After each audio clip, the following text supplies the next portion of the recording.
Algebra 1. Welcome back from spring or Easter break. And for this week, we're working on multiplying polynomials. So this will be my first YouTube channel post for Algebra 1.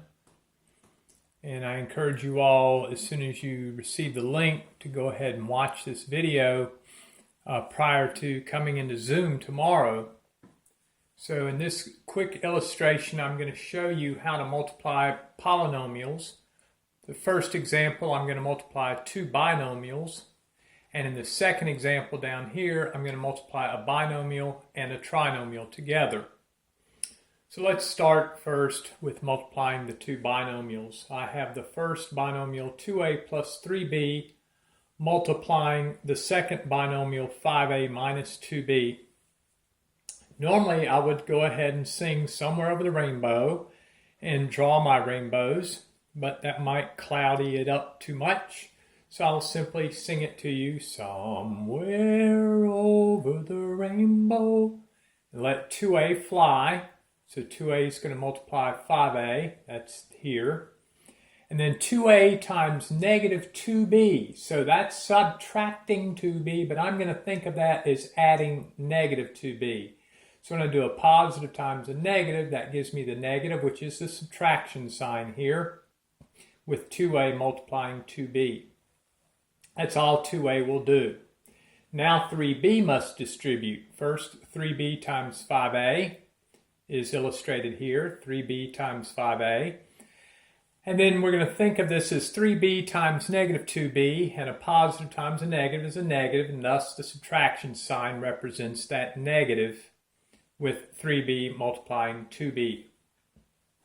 Now we have to recall the commutative property as well as product of powers. 2 times 5 is 10, and a times a, we add the hidden exponents 1 and 1 to get the exponent 2. So 2a times 5a is 10a squared. Minus, and then 2 times 2 gives the 4, and then a times b is just ab. Because they're not the same variables, we don't do anything with those two factors other than to write them down. Next, we have 3b times 5a, and 3 times 5 is 15. And likewise, b times a is the same as a times b by the commutative property. And again, they're not the same variables, so there's nothing else to do at this point. Minus, there's the minus. Commutative property, 3 times 2 gives 6. And now we have product of powers again. B times b is b squared. To finish this problem, we notice we have a single a squared term in the front and a single b squared term in the back, but in the middle are two like terms. They are ab terms.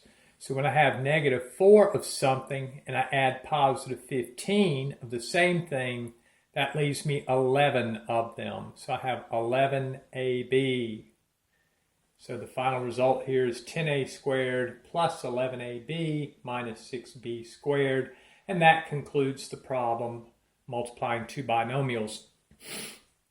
Lastly, we're going to do a binomial and multiply it with a trinomial. So I have the binomial x minus 2 multiplying the trinomial 2x squared plus x minus 1. Distributing the x somewhere over the rainbow, x is going to fly 3 times. X times 2x squared right here. X times x right here. And then positive x times negative 1 gives me negative, and then there's x times 1. And that completes x distributing. Now negative 2 must distribute. Negative 2 times 2x squared is represented here. Minus sign, 2 times 2x squared. Minus 2 times x is represented here. Minus 2 times x. And finally, we have negative 2 times negative 1. Well, a negative times a negative gives a positive, and that's why this plus sign is here. And then just 2 times 1 here. Product of powers and the commutative property. X times 2x squared, there's the 2. The hidden exponent on x is 1. 1 plus 2 is 3. So x times 2x squared is 2x cubed. X times x, product of powers, 1 plus 1. X times x is x squared. Minus x times 1, well, x times 1 is x, so minus x times 1 is minus x.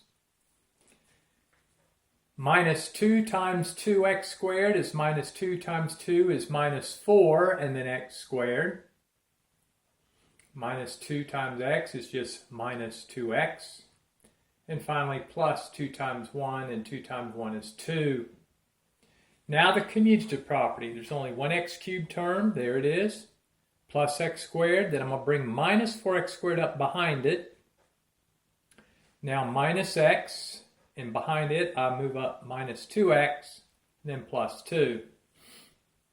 So that finishes this way, equals 2x cubed. 1x squared minus 4x squared is the same as 1x squared plus negative 4x squared, which gives me minus 3x squared. And then negative x minus 2x, remember if you're negative and you subtract, you're an increasing negative value. Your negative is getting more negative. So negative 1x minus 2x is negative 3x, and then plus 2. These four are all different, so this is as far as we can take this problem. So to recap, we're multiplying polynomials. The assignment for this week is already posted on Gradebook Wizard under the website page. Several of you have already contacted me about that. I believe the correct assignment is on Gradebook Wizard. There seems to be a conflict, or there was a conflict between what was on Gradebook Wizard and what was on that handout. So I think it's the odds that I want you to do, not all, but the odds. All right, this concludes this week's lesson. Replay it as many times as you need to. Work on getting the assignment done, and I'll see you in Zoom tomorrow.